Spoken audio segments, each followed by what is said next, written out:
But first of all, we're going to go to Mark Regev, who's the senior advisor to Israel's Prime Minister Benjamin Netanyahu and a former ambassador to the United Kingdom. Mr. Regev, thank you very much indeed for joining me.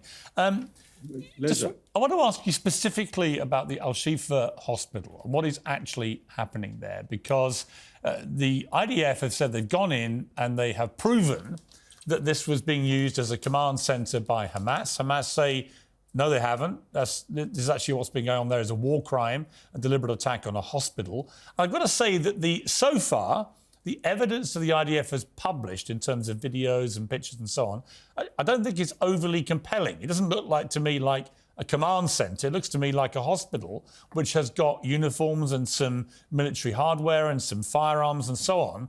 But it doesn't look to me like the central hub for Hamas in Gaza. So patience, we'll be providing more information as it becomes available.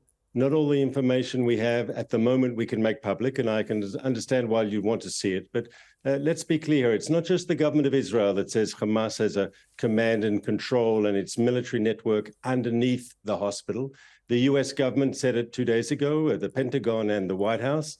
And the truth is that the people who live there in the region, in the city of Gaza, the Palestinians themselves there, it's the worst kept secret that Hamas has. Everybody knows that Hamas has a military structure under the hospital. I mean, the reason it's so important is, as you know, Article 19 of the Geneva Convention, which is what governs the way warfare is conducted, says the protection to which civilian hospitals are entitled shall not cease unless they are used to commit, outside the humanitarian duties, acts harmful to the enemy. Protection may, however, cease only after due warning has been given, naming in all appropriate cases a reasonable time limit, and after such warning has remained unheeded. So is your position that Israel has meticulously stuck by the letter of that article of the Geneva Convention in relation to the Al-Shifa hospital? 100%. 100%. We've given adequate warning. We've urged civilians to leave the area. We've done so, I think, 3.5 weeks ago, we started asking civilians to leave. And the truth is, Piers, the overwhelming majority of civilians have left. Some 1 million people have left that area of northern Gaza, have heeded our advice, moved south, out of harm's way, because we didn't want to see them caught up in the crossfire between the Israeli Defense Forces and the terrorists of Hamas. What do you say to somebody like me, who has spent 6 weeks now debating this, who believes October the 7th was one of the worst terror attacks of modern times, that Israel absolutely has not only a right to defend itself, but a fundamental duty to its people to protect them, particularly given the Hamas spokesman last week said, we're going to try and do this again and again and again. That is an existential threat to Israel. I get that. I believe Hamas has to be removed. It cannot be removed peacefully. It has to be removed militarily, in my estimation. But the question then becomes, how much of the civilian casualties that we're seeing becomes too much? Not just for Israel and any moral line that you may have here, but for the wider international community, which is already, as we're seeing in England today, there's been a big vote in Parliament, many people resigning from the Labour shadow bench because of what's going on and wanting a ceasefire. What do you say to people like me that believe that you are right in principle, but that the execution of what is happening in Gaza is getting so bad that it borders on unjustified? So the first thing I would argue is it's crucial that we get rid of Hamas. We saw the sort of violence Hamas is capable of inflicting upon innocent civilians.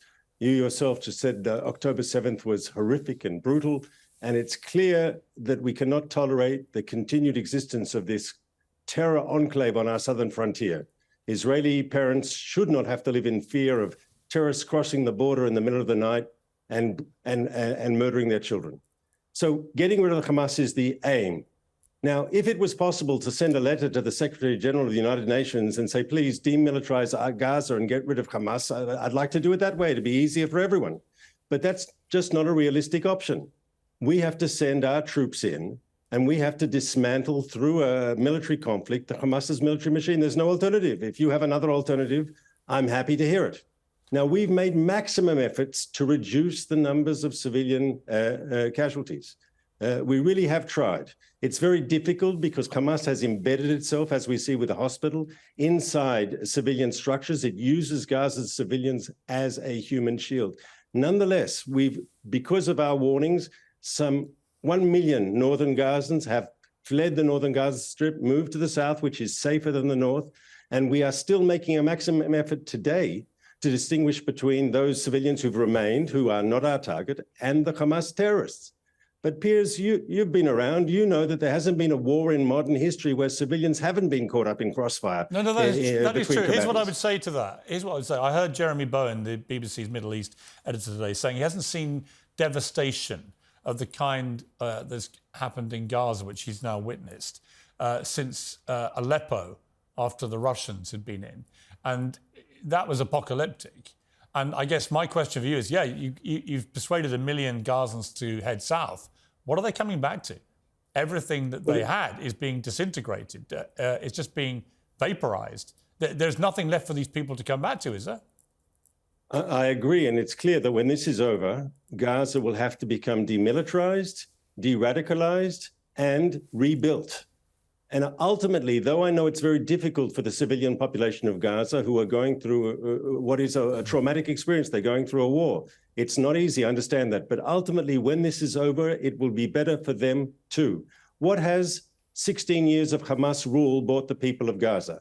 Bloodshed, suffering, impoverishment. Hamas has nothing to show for its time in government except for those bad things. The people of Gaza also deserve better than the current dictatorial terrorist regime that has ruled them.